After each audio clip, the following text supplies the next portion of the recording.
உங்க வாழ்க்கைக்கு கடவுள் தரும் பதில் என்னன்னு தெரிஞ்சுக்க வேண்டாமா? இதை செய்யும்போது தான் உங்க பிரச்சனைகள் எவ்வளவு பெருசு அப்படின்னே உங்களுக்கு புரியும். இந்த பிரச்சனையை தீர்க்க கடவுள் ஓடோடி வந்து உதவி செய்வாரா? கண்டிப்பா செய்ய மாட்டார்.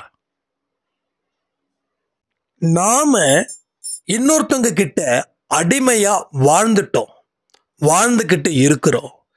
இதுல இருந்து மீண்டு வந்தா கடவுளுடைய உதவி தானாக கிடைக்கும்.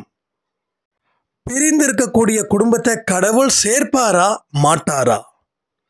சேர்க்கணும்னா இதை செய்யுங்க, சேர்க்க கூடாதுன்னா எதையுமே செய்யாதீங்க.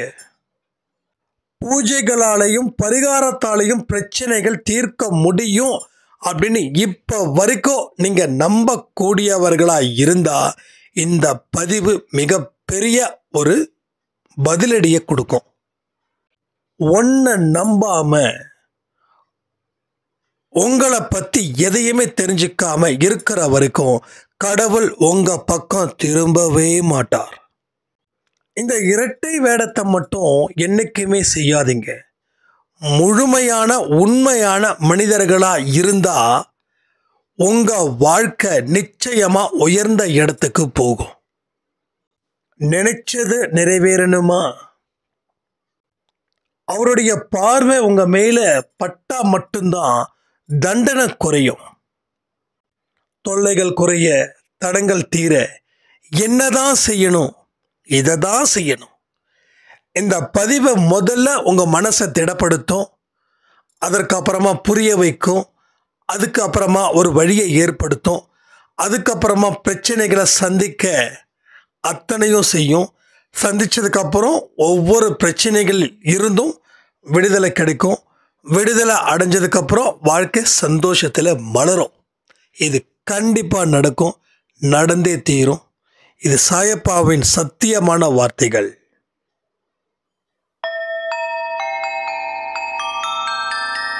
ஓம் சாயிரா சாயிரா, ஓம் சாயிரா சாயிரா, ஓம் சாயிரா சாயிரா, அன்பே சாயிரா, பேரன்பே சாயிரா, அகிலம் தளிக்க ஆத்மா விழிக்க அனுதினம் சாயிரா, எங்கள் அன்பே சாயிரா.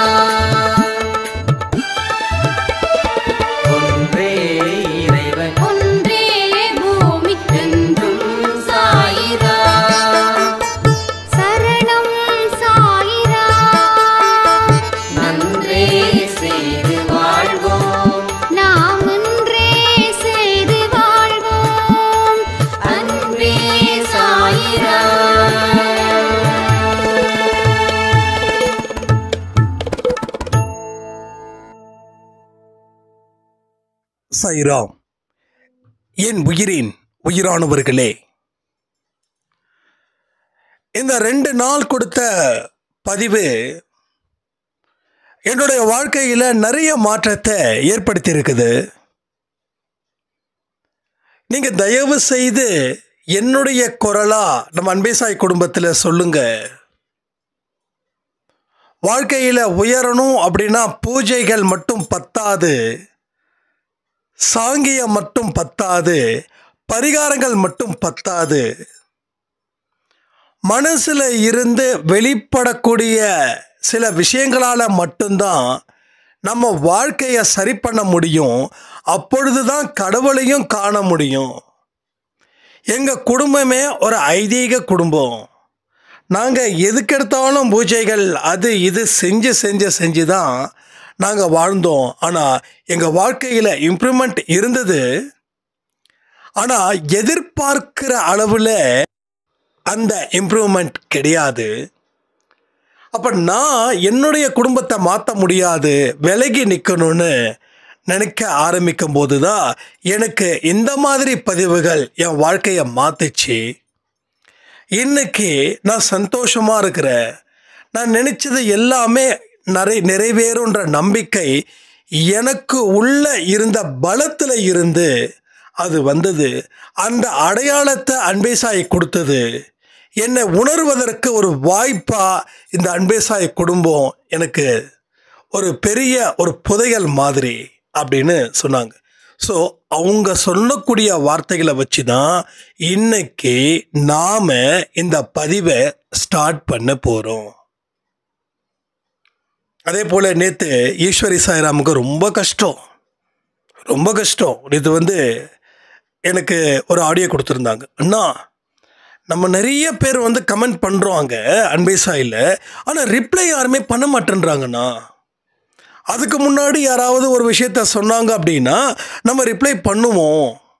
இப்போ ஒரு சாய்ராம் ரொம்ப ஃபீல் பண்ணி சொன்னாங்க, ஒரு ஆறுதலான வார்த்தைகள் கூட அவங்க பண்ண மாட்டேன்றாங்கண்ணா அப்படின்னு. நான் உடனே கேட்டேன், ஏம்மா நீங்கள் பண்ணுறீங்களா ரிப்ளை அப்படின்னு.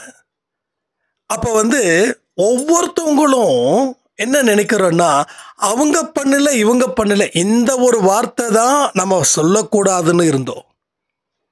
இந்த ஒரு வார்த்தையால் அவங்க மாறல இவங்க மாறலன்னா நாம் மாறி இருக்கோமா? அப்போ நான் கேட்கும்போது, இல்லைண்ணா வேலை நேரத்தில் என்னால் கமெண்ட் பண்ண முடியல, அதான் நான் சொன்னேன். அப்போ உங்களுக்கு எப்படிப்பட்ட வேலை இருக்கோ அவங்களுக்கும் அந்த வேலை இருக்குது. அதுக்காக கமெண்ட் பண்ணக்கூடாதுன்னு நான் சொல்ல வரல. நாம் சரியாக இருந்தால் எல்லாரும் சரியாக இருப்பாங்க, நாம் சரியில்லைன்னா எல்லாரும் சரியாக இருக்க மாட்டாங்க. இப்போ ஈஸ்வரி சாய்ராமோட பேரை கேட்டவுடனே ஈஸ்வரி சாமி தப்பாக நினச்சிக்க கூடாது. ஏன்னா ஒரு உரிமையில் தான் நம்ம பேசுகிறோம். இங்கே எல்லாமே நம்ம சொந்தங்கள் தான். அப்போது ஒருத்தவங்க என்னோட கணவருக்கு பிரச்சனையாக இருக்குதுன்னா அதை தாண்டி போகிறோமே. இது எப்படி தெரியுமா இருக்குது? நம்ம கண்ணுக்கு முன்னாடி ரோட்டில் ஒருத்தவங்க வலிப்பு விழுந்தோ இல்லை அடிபட்டு இருக்கும்போது, ஐயோ நமக்கு என்னப்பா, நமக்கு வேலை இருக்குது அப்படின்னு சொல்லி தாண்டி போகிறது எவ்வளவு பெரிய மனிதாபிமானம் அற்ற செயலோ, அதே செயல் இங்கேயும் நாம் இப்போ வரைக்கும் தெளிவாக செஞ்சுக்கிட்டே இருக்கோம். ஸோ எதிர்த்து கமெண்ட் பண்ணுங்க, ஏன்னா அது நல்லதும் கூட. ஒரு அன்பே சாய்ன்றது ஒரு கமிட்மெண்ட் லைஃபாக வைங்க. ஒரு நாளைக்கு 24 மணி நேரம், அதில் 30 நிமிஷம் 1 hour ஒதுக்க முடியாத என்ன? 23 மணி நேரம் நீங்கள் எல்லா வேலையும் செய்யுங்க. ஆனால் அந்த 1 மணி நேரம் அன்பே சாய் ஆடியோவை கேட்பதன் மூலமாக கடவுள் உங்கள் மனசை தொடுறாருன்னு அர்த்தம். பதிலுக்கு நீங்கள் கடவுளோட மனசை தொடணுமா வேண்டாமா? தொடக்கூடாதான்னு? தொடணும். அப்போ ஒரு சைடு மட்டும்தான் அன்பா? 2 சைட்லேயே அன்பு போனால் தான் அந்த அன்பு. இல்லாட்டி ஒரு தலை அன்பு மாதிரி போயிடும். அந்த ஒரு தலை அன்பு கடைசியில் அன்பு இல்லாத மாதிரி நடந்துடும். அப்போ கடவுள் உங்கள் மனசை இந்த பதிவின் மூலமாக ஒன்று தொடுறாரு, இல்லை சிந்திக்க வைக்கிறாரு, இல்லை அலாட் பண்ணுறாரு, இல்லை கருணையாக பேசுகிறாரு, இல்லை வெற்றிக்கு உண்டான விஷயமா சொல்கிறாரு, இல்லை தோல்விகள் வந்துடும்ன்றதுக்காக ஒரு எச்சரிக்கையாகவும் இந்த பதிவுகள் அமையுது. ஒன்றும் இல்லை, ஒரு 3 நாளைக்கு முன்னாடி ஒரு ஆடியோ கொடுத்துருந்தோம். என்ன தெரியுமா? அவன் 4 படுகுழிகளை வெட்டி வைத்துள்ளான். 4 படுகுழிகளை. அவனை நம்பி போகிறவங்களுக்கு அதுதான் அப்படின்ற மாதிரி நாம் அந்த பதிவில் சொல்லியிருந்தோம். அந்த பதிவு சொன்னதில் இருந்து இப்போ வரைக்கும் அந்த பதிவை ஒவ்வொருத்தவங்க பார்த்து என்கிட்ட கமெண்ட் பண்ணும்போது, கரெக்டுண்ணா, இப்போ பெரிய எச்சரிக்கையாக தான் இந்த பதிவு இருக்குது. என்னுடைய கணவர்கிட்ட நான் உட்கார வச்சு என்ன ஏதுன்றதை தெளிவாக அதட்டி கெஞ்சி கேட்கும்போது, நிஜமாக சொல்கிறேன், எனக்கு ஒரு கணம் ஹார்ட் அட்டாக்கே வந்துடுச்சு.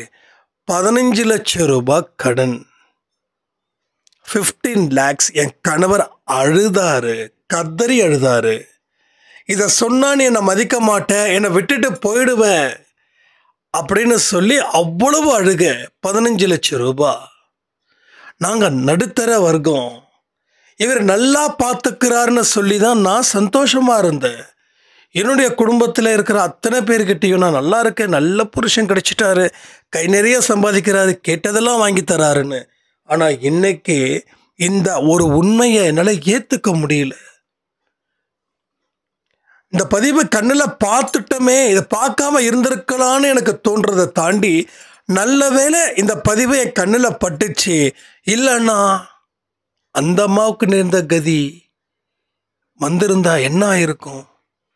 அப்போது நானும் என்னுடைய கணவனும் உட்காந்து பேசி என்ன முடிவு பண்ணலாம், எந்தெந்த கடன் இருக்குது எல்லாத்தையும் அதுக்கு உண்டான ப்ராசஸ் ஸ்டார்ட் பண்ணிட்டோம்.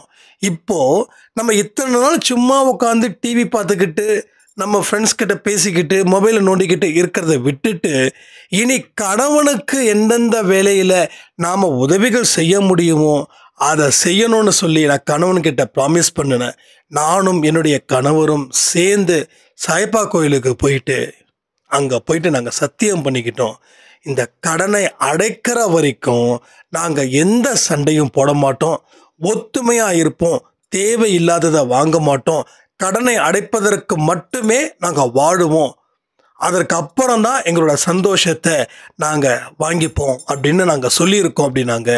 அவங்களுக்கு இந்த பதிவின் மூலமாக ஒன்றே ஒன்று சொல்கிறேன், தயவு செய்து சந்தோஷத்தையும் மகிழ்ச்சியையும் தள்ளி வைக்காதீர்கள், தள்ளியே வைக்காதீங்க. ஏன்னா அதுதான் உங்கள் நம்பிக்கை, அதுதான் உங்கள் வெற்றிக்கு உண்டான ஒரு உற்சாகம். அப்போது கடன் அடைக்கணும்னா டயர்ட் ஆகிடுவீங்க, ரொம்ப டயர்ட் ஆகிடுவீங்க. ஓடிக்கிட்டே இருந்தால் என்ன ஆகும், கீழே விழுந்துருவோம், செத்து போயிடுவோம், மயக்கம் வந்து செத்து போயிடுவோம். சீரியஸாக நான் நெகட்டிவாக பேசுகிறேன்னு நினைக்க வேண்டாம், நான் என்ன நடக்குதோ அதான். ஏன்னா மரணத்துக்கு பயம் இல்லை, அதனால் மரணம் எனக்கு எதிர்மறை எண்ணங்களை கொடுக்கல. நான் என்ன பண்ணுறது? ஓடிக்கிட்டே இருந்தீங்கன்னா என்ன ஆகும், உடம்புல இருக்கக்கூடிய அத்தனை உடம்புல இருக்க வேர்வையும் வெளியில் போயிடும், உடம்புல நீர் சத்து இல்லை, நீர் சத்து குறைபாடு என்ன ஆகும், மயக்கத்தை கொடுக்கும். மயக்கம் என்ன ஆகும், ஹாஸ்பிட்டல் அட்மிட் பண்ணும், இல்லை உடம்பு முடியாமல் போகும். அதனால் இந்த கஷ்டத்தை தீர்க்கிற வரைக்கும் நான் பாடுபடுவேன், அதெல்லாம் எதுவும் வேண்டாம். இப்போ தான் நீங்கள் என்ன பண்ணணும், கஷ்டத்தை தீர்ப்பதற்கு உண்டான முயற்சியையும் எடுக்கணும். ரெண்டாவது, உங்களை உற்சாகப்படுத்திக்கிட்டே நீங்கள் இருக்கணும், உங்களை உற்சாகப்படுத்திக்கணும். அப்போது இன்னும் நீங்கள் லவ்வபுளாக இருங்க, தயவு செய்து சொல்கிறேன், இன்னும் லவ்வபுளாக இருங்க. தனியாக இருக்கிறதுன்றது வேற, அதனுடைய தனித்துவம் வேற, அதனுடைய கர்மா வேற, அதனுடைய வழி வேற. எனக்கு கணவனும் மனைவியும் இருக்கும்போது எல்லாருக்கும் சொல்கிறேன், எல்லாருக்கும் உங்களுடைய அன்பு, உங்கள் ஒத்துமை, இதுதான் உங்கள் வாழ்க்கைக்கு தேவையான ஒரு படிக்கட்டு இருந்தால் தான் நம்ம அந்த இடத்துக்கு போக முடியும். படிக்கட்டே இல்லாமல் இருந்தால் என்ன பண்ண முடியும்? முதல்ல படிக்கட்டை உருவாக்கு, அதில் ஏறு, அந்த இடத்துக்கு போ. அப்போ உற்சாகத்தையும் நம்பிக்கையையும் மகிழ்ச்சியையும் சந்தோஷத்தையும் ஓய்வையும் உறக்கத்தையும் உணவையும் எந்த காரணத்தை கொண்டும் காம்ப்ரமைஸ் பண்ணாத. நீ காம்ப்ரமைஸ் பண்ண ஆரம்பிச்சிட்டனா ஒவ்வொன்றையும் இழக்க நேரிடும். வளர்க்க வேண்டிய செடி அதை சரியான முறையில் வளர்த்துடலாம். அப்போது அதை வளர்க்க வேண்டிய செடியை அழிச்சா யாருக்கு லாபம்? நமக்கு தான் லாபம். நமக்கு தான் நஷ்டம். அப்போ அழிப்பதற்காக பிறவி எடுக்கலை, வாழ்வதற்காக. கஷ்டத்தை பார்த்து ஓடுவதற்கு நாம் கோழை இல்லை. கஷ்டம் என்ன செய்யும் அப்படின்ற ஒரு தில்லு மனசில் வச்சுக்கிட்டு அதை நீங்கள் எதிர்கொள்ளும் போது உங்கள் வாழ்க்கையில் நீங்கள் நினச்சி பார்க்க முடியாத ஒரு வெற்றியும் ஒரு இடமும் அது உங்களுக்கு வந்து சேரும். ஸோ இதுதான் நாம் புரிஞ்சிக்க வேண்டிய முக்கியமான பாடம். அப்போது ஒரு பதிவும் ஒரு விழிப்பு உணர்வு நிலையை கொடுக்கறதுக்கு தானே தவிர உங்களை தூங்க வைக்கிறதுக்காகவோ இல்லை முகம் சுளிக்க வைப்பதற்காகவோ சத்தியமாக இல்லை. கடவுள் நேராக பாடம் நடத்த மாட்டார். உங்கள் மூலமாக எனக்கு பாடம் நடத்துவார், கேம் மூலமாக உங்களுக்கு பாடத்தை நடத்துவார், ஒரு நாய் மூலமாக பாடத்தை நடத்துவார், ஒரு நரி மூலமாக பாடத்தை நடத்துவார், ஒரு குழந்தை மூலமாக பாடத்தை நடத்துவார். ஏன் எறும்புகள் மூலமாக கூட பாடத்தை நடத்துபவர் தான் நம்ம சாயப்பா.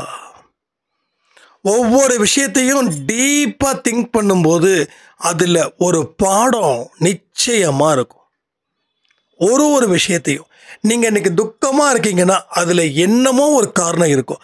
அதை தேடி கண்டுபிடிக்கும் போது தான் இதற்காக தான் நம்ம துக்கத்தில் இருந்தோமா அப்படின்னு நமக்கு தோணும். அப்போ தோணுச்சுன்னா அதை சரி பண்ணுவோம்.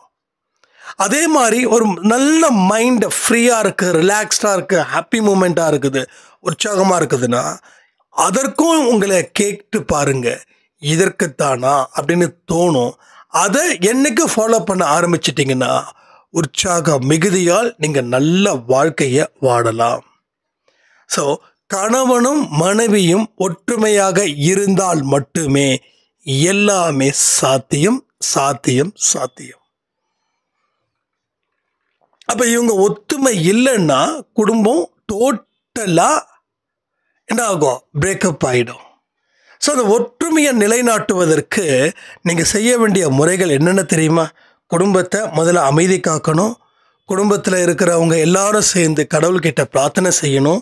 நல்ல ஒழுக்கம் குடும்பத்துக்கு முக்கியம்னு நினச்சி அந்த ஒழுக்கத்தின்படி வாடணும். குழந்தைங்க முன்னாடி சண்டை போடக்கூடாது, குழந்தைங்க முன்னாடி கெட்ட வார்த்தை பேசக்கூடாது, குழந்தைங்க முன்னாடி முகம் சுளிக்கிற மாதிரி பேசக்கூடாது, குழந்தைங்களை கண்டிக்கிற மாதிரி நடந்துக்கக்கூடாது. கண்டிங்க, தப்பே இல்லை. ஆனால் தனிப்பட்ட முறையில் கண்டிச்சிடுங்க. குழந்தைங்களுக்கு அந்த மாதிரி விஷயங்கள்லாம் கற்றுக் கொடுங்க. நீங்கள் தான் அவங்களுக்கு ரோல் மாடலாக இருக்கிறீங்க. அந்த குழந்தை வளரும்போது, வளர்ச்சி அடையும் போது அந்த குழந்தை எந்த மாதிரியான பலனை நோக்கி போகுதோ அதுதான் நீங்கள். அப்போ தீய பலனை நோக்கி போகுதுன்னா நீங்கள் தீயவராக இருந்ததால், நல்ல பலனை நோக்கி போகுதுன்னா நீங்கள் நல்லவர்களாக இருந்ததால். அப்போ உதாரணத்துக்கு நாம் எப்படி வாழ்ந்துட்டுருக்கோன்னா நம்ம அப்பா அம்மாவை பார்த்து தான். அப்போ நம்ம அப்பா அம்மாவுடைய அவுட்புட்டு தான், சரி இன்புட்டு தான் நம்ம அவுட்புட்டாக மாறுது. அப்போ நம்மளுடைய அவுட்புட்டு தான் குழந்தைங்களோட இன்புட்டாக மாறுது. ஸோ இது ஒரு சைக்கிள் மாதிரி. அங்கே என்ன நடக்குதோ அது இங்கே நடக்கும், இங்கே என்ன நடக்குதோ அது அங்கே நடக்கும், அவ்வளோதான். அப்போ என்ன நடக்கணும்னு நாம் தீர்மானித்து அதன் மூலமாக ஒரு வாழ்க்கை முறையை நாம் சரி பண்ணிக்கிட்டோம் அப்படின்னா எல்லாமே அற்புதமாக நடக்கும், எல்லாமே அதிசயத்தக்கதாகவும் நடக்கும். இப்போ நீங்கள் சொல்லலாம், என் கணவர் எதுக்கும் சப்போர்ட் பண்ண மாட்டேன்றாரு, என் மனைவி எதுக்கும் சப்போர்ட் பண்ண மாட்டாங்க. நம்ம எத்தனையோ பயிற்சிகளை சொல்லியிருக்கோம். நம்பிக்கையோடு செய்யுங்க, அத்தனையும் நல்லதே நடக்கும். ஒருவேளை உங்கள் கணவர் எதுக்கும் சப்போர்ட் பண்ணலை, உங்கள் கணவரோட போக்கு சரியில்லை, உங்கள் கணவர் மோசமானவராக இருக்கிறார் அப்படின்னா கடவுள் உங்கள் கணவரையும் உங்களையும் சேர்த்து வைக்க விருப்பம் இல்லை என்று அர்த்தம். ஏன்னா ஒவ்வொருத்தவங்க கர்மாவும் ஒவ்வொரு விதமாக இருக்குதுங்க. நாம் என்றைக்குமே வேண்டான்னு சொல்லக்கூடிய இடத்துல நம்ம இருக்கக்கூடாது. அது நல்லா புரிஞ்சுக்கணும். சில கடவுள் கொடுத்த தீர்ப்பை மனதார ஏற்றுக்கோங்க. ஒன்றும் இல்லை, ஒரு 5 வருஷத்துக்கு மேலே கணவன் மனைவிக்கு ஏகப்பட்ட பிரச்சனை. மனைவி நல்லா படித்தவங்க, திறமையானவங்க, கல்யாணத்துக்கு முன்னாடி அவ்வளவு ஒரு ஆக்டிவாக இருந்த ஒரு பர்சன். பட் மேரேஜுக்கு அப்புறம் அடுத்த 1 வீக்கில் இருந்து பிரச்சனை ஸ்டார்ட் ஆகுது. இவங்க அவங்களுடைய மனைவி அவங்களோட அம்மா கிட்டே சொல்கிறாங்க, இது மாதிரி பிரச்சனை இருக்குது, நல்லா படித்தவங்க, இது மாதிரி ப்ராப்ளம்ஸ் போயிட்டுருக்குது. அவங்க சொன்னது ஒன்றே ஒன்று, அட்ஜஸ்ட் பண்ணிக்கோ அட்ஜஸ்ட் பண்ணிக்கோ அட்ஜஸ்ட் பண்ணிக்கோ. அந்த லாஸ்ட் 5 இயர்ஸ் இவங்க கிட்டத்தட்ட ஒரு சைக்கோ மாதிரி போயிட்டாங்க. அதுக்கப்புறம் இவங்க கவுன்சிலிங் போயிட்டு, அதுக்கப்புறம் கொஞ்சம் தெளிவாகி, அதுக்கப்புறம் இண்டிபெண்ட்டாக ஏன் வாழக்கூடாதுன்னு முடிவுக்கு இன்றைக்கி இண்டிபெண்ட்டாக, அதாவது கணவரை விட்டு பிரிஞ்சு குழந்தையோடு வாழ்ந்துட்டுருக்காங்க. ஸோ லைஃப் முன்ன இருந்ததை விட 100 மடங்கு சந்தோஷமாக இருக்காங்க. ஏன்னா கடவுளோட தீர்ப்பு சில நேரத்தில் பிரிவை கூட அக்செப்ட் பண்ண வேண்டிய ஒரு நிலை வரும். பட் இதுக்கு சாட்சி நானே. உங்களுக்கு தெரியும், என்னோடய லைஃப்பில் ஒரு மேரேஜ் இருந்தது, மேரிட் லைஃப் இருந்தது. பட் அதில் ஒரு பிரிவு வந்துச்சு. ஆனால் பிரிவு வந்ததுக்கப்புறம் சேர்ந்து இருக்கும்போது இருக்கிறத விட, தப்பாக நினச்சிக்க வேண்டாம் சொல்கிறேன், சேர்ந்து இருக்கும்போது இருக்கக்கூடிய பிரச்சனைகளை விட பிரிஞ்சு தனிப்பட்ட முறையில் வாழ்க்கை வாழும்போது நம்மளுடைய உயரம் பெரிய அளவில் இருக்குது. இது உங்கள் மேலே ப்ராமிஸ், என் மேலே ப்ராமிஸ். ஏன் ப்ராமிஸ் பண்ணுறேன்னா, நீங்கள் சில பேர் என்னை தனிப்பட்ட முறையில் எப்போ மேரேஜ் பண்ணிக்க போகிறீங்க, தனியாக இருக்கிறது கஷ்டம் இல்லையா அப்படின்னு. எனக்கு அது கஷ்டமே இல்லை. ஏன்னா பிஸ்னஸ் இருக்குது, அன்பேசாய் குடும்பம் இருக்குது. அப்போ எனக்கு தனிப்பட்ட முறையில் ஒர்க் அவுட்டு, வாக்கிங்கு, அது இது என்னுடைய என்டர்டெயின்மெண்ட்ஸ். ஸோ நல்லா இருக்குது லைஃப்பில். என்னைக்கு அந்த மாதிரி ஒரு விஷயங்கள் கடவுள் கொடுக்குறாரோ அன்றைக்கி அக்செப்ட் பண்ணிக்கிறது. என்னப்போ பரவாயில்ல. ஒருவேளை 60 வயசில் தான் நமக்கு கல்யாணம் பண்ணணும்னு கடவுள் கொண்டு வராருன்னா 60 கல்யாணம் பண்ணிக்க போகிறோம். தப்பு இல்லையே. ஸோ எதுக்கு நான் அதை சொல்கிறேன்னா, கடவுள் கொடுக்கக்கூடிய எதுவாக இருந்தாலும் அதை ஏற்றுக்கிட்டா வாழ்க்கை நல்லா இருக்கும். அதை ஏற்றுக்க முடியாதுன்னா வாழ்க்கை நல்லா இருக்காதுங்க. அவ்வளோதான். ஸோ பிரிவுன்றது வலி, நான் இல்லைன்னு சொல்லலை. அப்போ பிரியாமல் வாழ்ந்துட்டு இருக்கும்போது வலிக்கலையா? அப்போ அதுவும் வலி தானே. நம்மளால் மூச்சே விட முடியாமல் இருந்திருக்கும் சில இடத்துல. அப்போ பிரியும் போது பிரிஞ்சது மட்டும்தான் வலியாக இருக்கும். ஆனால் சேர்ந்து இருக்கும்போது எல்லாமே வலியாக இருக்கும். சிரிக்க முடியாது, சிந்திக்க முடியாது, தூங்க முடியாது, அழ முடியாது. ஸோ யாரோ ஒரு பல்காக சில பேர் வந்து வாட்ச் பண்ணுற மாதிரி இருக்கும். ஒன்று குடும்பத்தை அரவணைச்சிருங்க. இல்லை கடவுள் வந்து ஏதோ ஒரு விஷயத்துக்காக நம்ம பண்ணுறாருன்னா கொஞ்சம் அமைதியாக இருங்க. அவர் என்ன சொல்கிறாரோ அதை கேட்டு நடந்துக்கோங்க. அவ்வளோதான், வேறு ஒன்றுமே இல்லை. ஸோ என்னைக்கு நம்மளுடைய சுதந்திரம் பறி போகுதோ அன்னைக்கு நாம் ஒருத்தவங்க கிட்ட அடிமையாக வாழ்ந்துக்கிட்டு இருக்கோன்னு அர்த்தம். அந்த அடிமைத்தனம் ஆரம்பத்தில் சந்தோஷத்தையும் சுகத்தையும் கொடுக்கலாம். ஆனால் ஒரு ஸ்டேஜுக்கு மேலே நம்ம மேலேயே நமக்கு வெறுப்பு வந்துடும். நம்ம தனித்துவம் இல்லாமல் போயிட்டோமே அப்படின்னு அந்த வெறுப்பு எல்லாரு மேலேயும் காட்டுவீங்க. உங்கள் மேலே காட்டி அதை தாண்டி எல்லாரு மேலேயும் காட்டுவீங்க. இப்போ ஒரு தண்ணி இருக்குது, ஒரு பானை இருக்குது. இப்போ நீங்கள் தண்ணி பிடிக்கிறீங்க, அந்த பானையிலேருந்து தண்ணி சிந்தலை, ஏன்னா பானை ஓட்டை இல்லை. ஆனாலும் தண்ணி தாண்டி வருதுன்னா அந்த பானைக்கு ஏற்ற தண்ணி ஃபுல்லாக வந்ததுக்கப்புறம் மீதி அந்த தண்ணி எங்கே போகும்? பானையில் இருந்து வழிஞ்சு போகும். அதே போல தான் நம்ம கிட்ட இருக்கக்கூடிய வெறுப்பு ஒரு 10%, 20% இருந்தால் பரவாயில்ல. 100% வெறுப்பு வந்துருச்சுன்னா அதை தாண்டி வரக்கூடிய எந்த ஒரு கஷ்டங்களும் சங்கடங்களும் அது வெளியில் இருக்கிற இடத்துலையும் அஃபெக்ட் பண்ணும். அப்போது ஒன்று சேர்ந்து வாழ்ந்து சந்தோஷமாக இருக்க நீங்கள் என்னென்ன விஷயங்கள் செய்யணுமோ அதை செய்யுங்க. இல்லை முடியவே முடியாது, என்ன வந்து என் கணவர் வேண்டான்னு சொல்லிட்டாரு, நான் தான் அடம் பிடிச்சி வேற வழி இல்லாமல் இருக்கிற அப்படின்னா கொஞ்சம் யோசிச்சு பாருங்க. ஏன்னா கடவுளுடைய தீர்ப்பு எதுன்னு தெரியாமல் நம்ம வாழ்ந்துட்டுருக்கோம். என்னதான் ஒரு இடத்துல ஒரு பிரிவு அங்கே கடவுளால் எழுதப்பட்டதாக இருந்தாலும் அந்த பிரிவை தடுக்க முடியாது. இங்கே எத்தனையோ விஷயங்கள், ஏன்னா நிறைய பேருடைய அனுபவத்தை தான் நீங்கள் சொல்லிக்கிட்டு இருக்க. அதாவது சாய்பா ஒரே ஒரு விஷயத்த சொல்கிறார், உன்னுடைய விருப்பத்தையும் உன்னுடைய வெறுப்பையும் நீ மற்றவங்களுக்கு கொடுக்கக்கூடாது. அப்போ இது என்னுடைய விருப்பம், என்னுடைய வெறுப்புலாம் இல்லை, எல்லாமே நல்லதே நடக்கும், அவ்வளோதான். ஆனால் சச்சரிதன்மை சொன்னது தான், உங்கள் மனசில் இருக்கக்கூடிய குழப்பத்துக்கு தீர்வாக தான் நம்ம பேசிகிட்டு இருக்கோம். நீங்கள் சரியான முறையில் முடிவெடுத்து அதற்கு தகுந்த மாதிரி காய்களை நகர்த்தி பாருங்க. இல்லை என்னோடய கணவரை திருத்த முடியும், என் மனைவியை திருத்த முடியும் அப்படின்னா விட்டு கொடுத்து வாழுங்க. ஆனால் உங்கள் தனித்துவத்தை மட்டும் அடகு வச்சிடாதீங்க, விட்டு கொடுத்து வாழுங்க. எத்தனை வழிகள் வந்தாலும் அதை ஏற்றுக்கோங்க, ஆனால் உங்கள் தனித்துவத்தை விடக்கூடாது. அப்போது உங்களுக்கு கூடுதலாக பலம் தேவைப்படுது. இப்போ சாதாரணமாக ஒரு மனுஷன் ஒரு இருக்கிறது பிரச்சனை கிடையாது. இதே வந்து ஒரு அத்லெட்டிக், ஒரு ஓட்டப்பந்தயக்காரனுக்கு நம்ம சாப்பிட்ற மாதிரி சாப்பிட முடியுமா? காலையில் பொங்கலை சாப்பிட முடியுமா? மதியானம் பிரியாணி சாப்பிட முடியுமா? நைட்டு பரோட்டா சாப்பிட முடியுமா? அப்போ சாப்பிட்றவன் மனுஷன் இல்லையா? சாப்பிட்றவன் மனுஷன்தான்.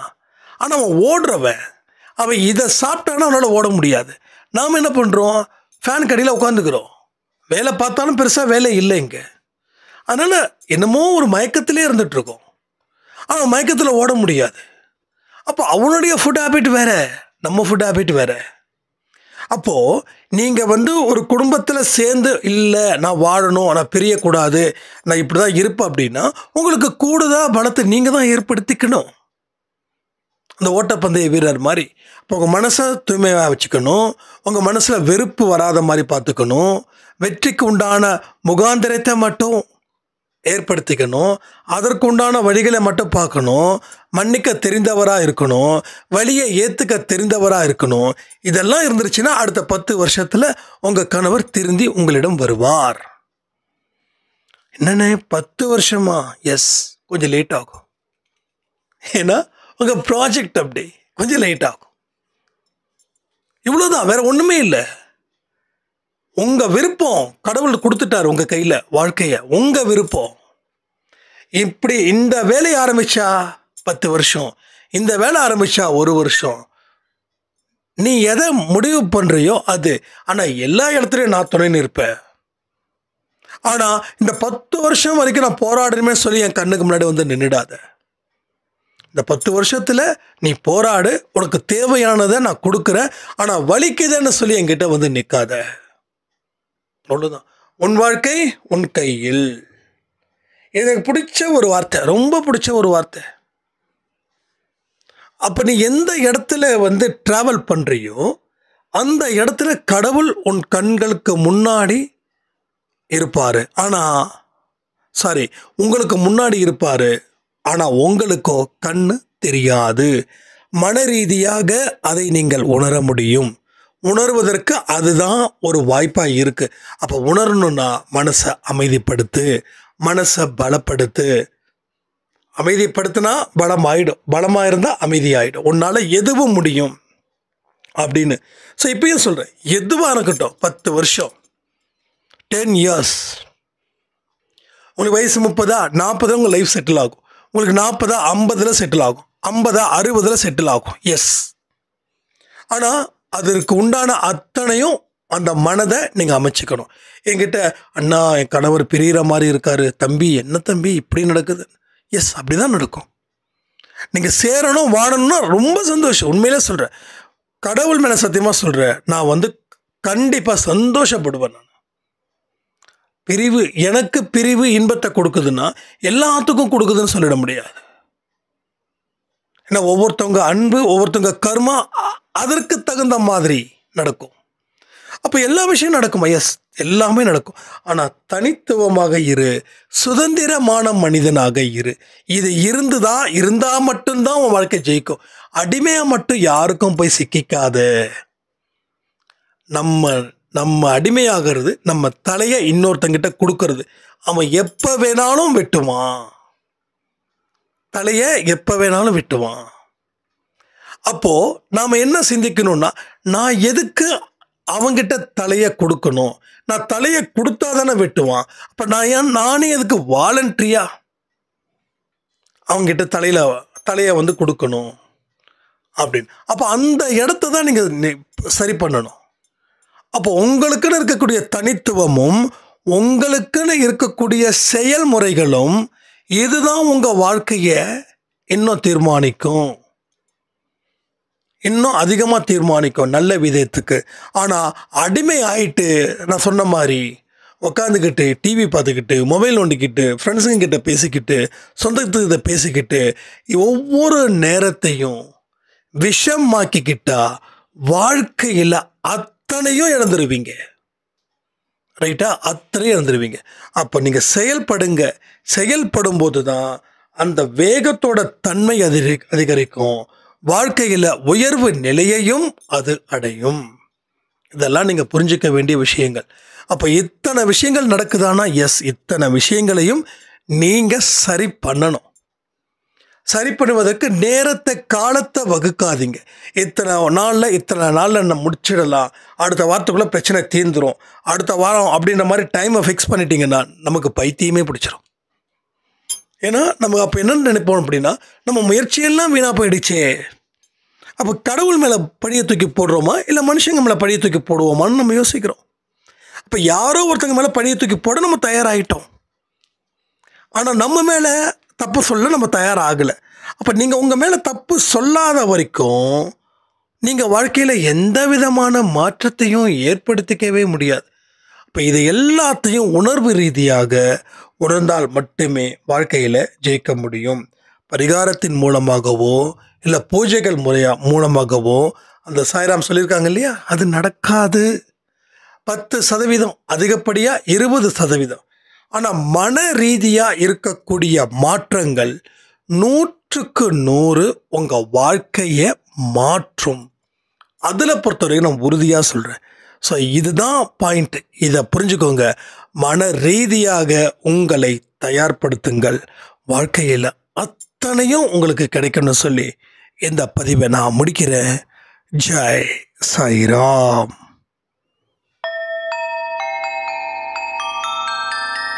ஓம் சாயிராம்.